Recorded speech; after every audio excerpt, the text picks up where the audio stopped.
Thank you, Madam Chairman. I appreciate it. And I am so grateful that we are having the hearing today. And Mr. Whitaker, always appreciate your time. I want to go to an issue you and I've discussed before, and it deals with these Chinese drones and the fact that we have had some of these drones in the country. We have, as you know, I've worked on this, making certain that federal funds are not used. And the president has signed a law, a provision that I had championed that would mean that we stop using, we would be explicit in not using our federal funds or allowing our federal agencies to operate these Chinese drones. So what I'd like for you to do is just give me an update. Where are you on this? Have we ceased using the Chinese drones? And what is your timeline for moving away from these?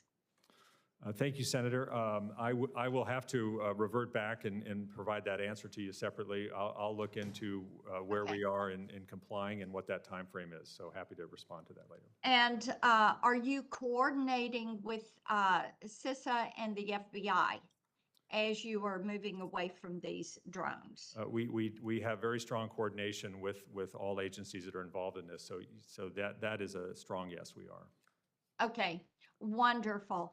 I was disappointed in the FAA during the reauthorization debate, and I had worked on the issue to raise the pilot retirement age to 67.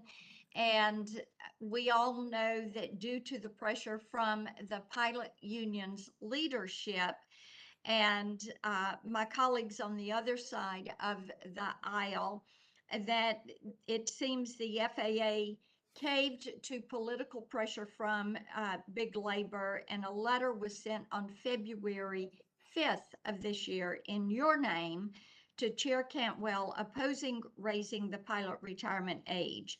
And when questioned by Representative Nails over in the House, you correctly implied that the role of the FAA was to give technical assistance, not take policy decisions.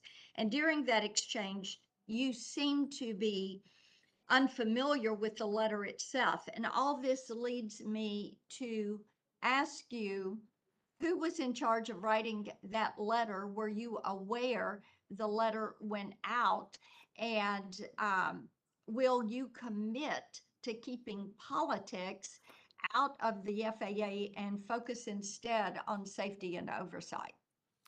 I certainly review every letter that I sign, so I am familiar with the letter. Our intention with that issue, as with all issues, was to provide technical advice, which in that case was around compliance with international standards and the need for data if we're going to have a change to the retirement age. So my intention is to not become involved in political disputes and focus on safety, so that you do have my word on that.